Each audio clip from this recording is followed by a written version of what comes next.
Hello मेरे प्यारे विद्यार्थियों और महत्वपूर्ण तैयारी करने वाले स्टूडेंट, आप सबका एक बार फिर से इस digital platform me and my YouTube class में स्वागत है। मैं हूं भरत कुमार और हम आज देख रहे हैं आपके लिए स्पेशल बीए थर्ड ईयर का सिलेबस देखेंगे। फिलहाल यहाँ पे तो मैं आपके सामने सिर्फ पॉलिटिकल सिलेबस के बारे में डिस्कस करूँगा, लेकिन बाकी जितने भी आपके सब्जेक्ट है बीए की, उसका जितने भी सिलेबस है, यानी जैसे अपने आप बात करें हिस्ट्री का हो, ज्योग्राफी का हो, तो बीए के अपने सब्जेक्ट के जो भी सिलेबस है वो आप सिलेबस लिंक डिस्क्रिप्शन से डाउनलोड कर सकते हैं। हम यहाँ पे डिस्कस करेंगे political science BA third year के पेपर 1 और 2 के बारे में। ठीक है, अब आते हैं सीधा यहाँ पे।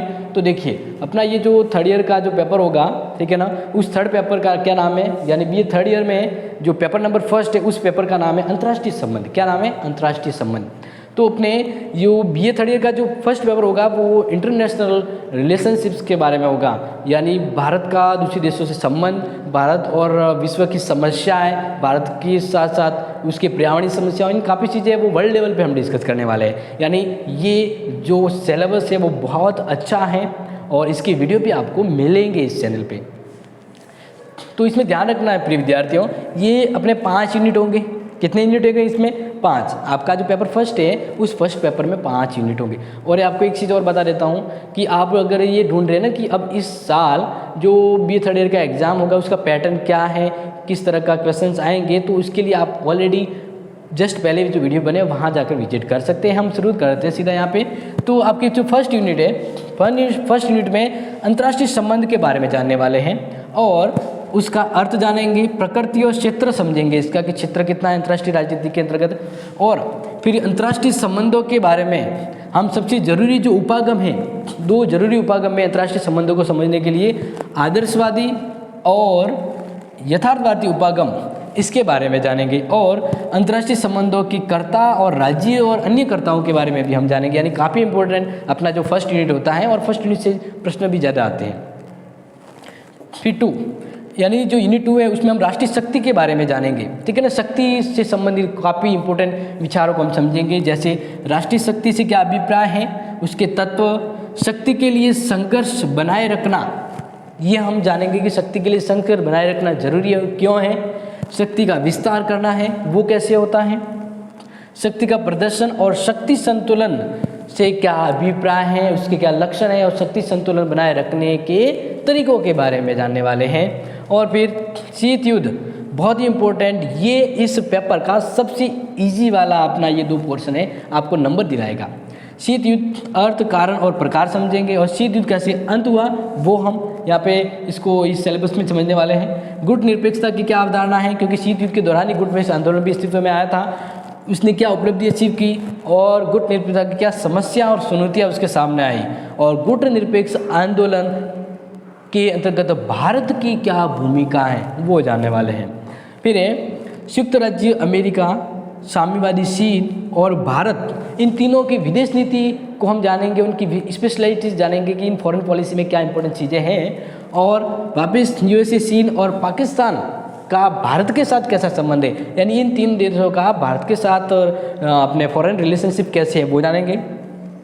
एंड अपने 4 यूनिट के बाद 5th यूनिट में देखेंगे अंतर्राष्ट्रीय राजनीति की प्रमुख समकालीन प्रवृत्तियां और मुद्दों के बारे में डिस्कस करने वाला टॉपिक, और बदलते विश्व के सामने पर्यावरण और भूमंडलीकरण जैसी जो बहुत ही बड़े मुद्दे हैं उसके बारे में जानने के लिए आपको इस थर्ड ईयर में मिलेगा मौका।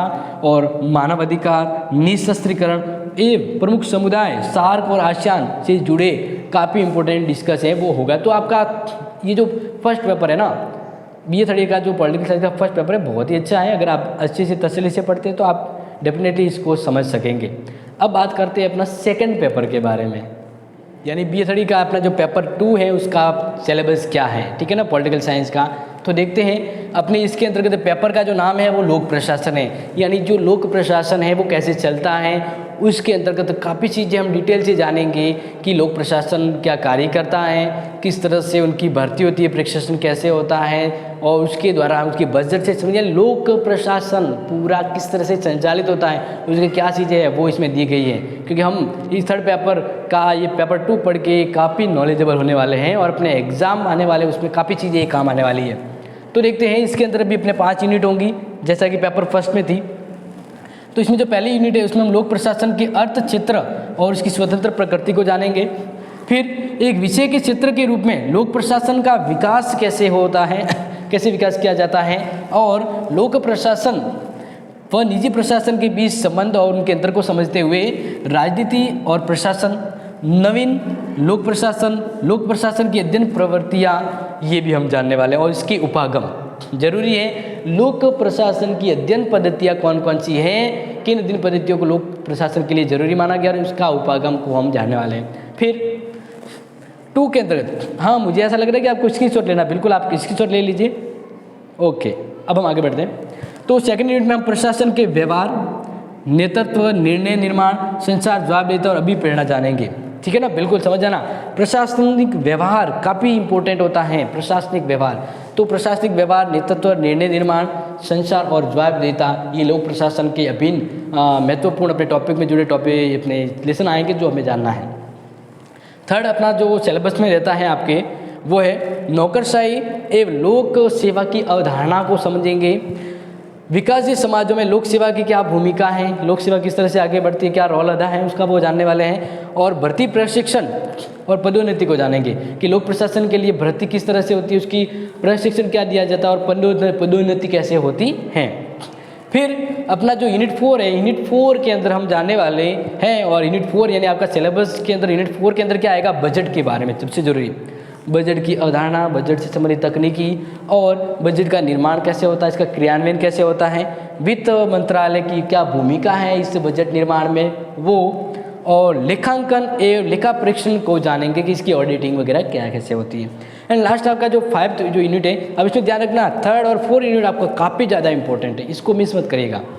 प्रशासन पर विधायी, कार्यकारी और न्यायिक नियंत्रण। ओके, ये जब आपको पता होना चाहिए कि प्रशासन पर विधायी, कार्यकारी और न्यायिक नियंत्रण किस तरह से होता है, जो प्रशासन जो है उस पर किस तरह से इसका नियंत्रण रहता है। और वर्तमान परिवेश में जिस तरह की भूमंडलीकरण, उदारीकरण का दौर है, इस दौर में लोक प्रशासन की क्या भूमिका है या लोक प्रशासन का क्या रोल है, वो हमें इसमें जानने को मिलने वाला है। यानी आपका जो भी ये 3rd ईयर का जो सिलेबस है पेपर 2 का, वो बहुत ही अच्छा है। तो आपके ये तो मैंने आपको पॉलिटिकल का तो यहाँ पे बताया, बाकी का सिलेबस आप PDF में, और इसका भी आपको PDF में मिल जाएगा, लिंक डिस्क्रिप्शन में जाइए और वहाँ से ले लीजिए। मिलेंगे नेक्स्ट वीडियो के, तब तक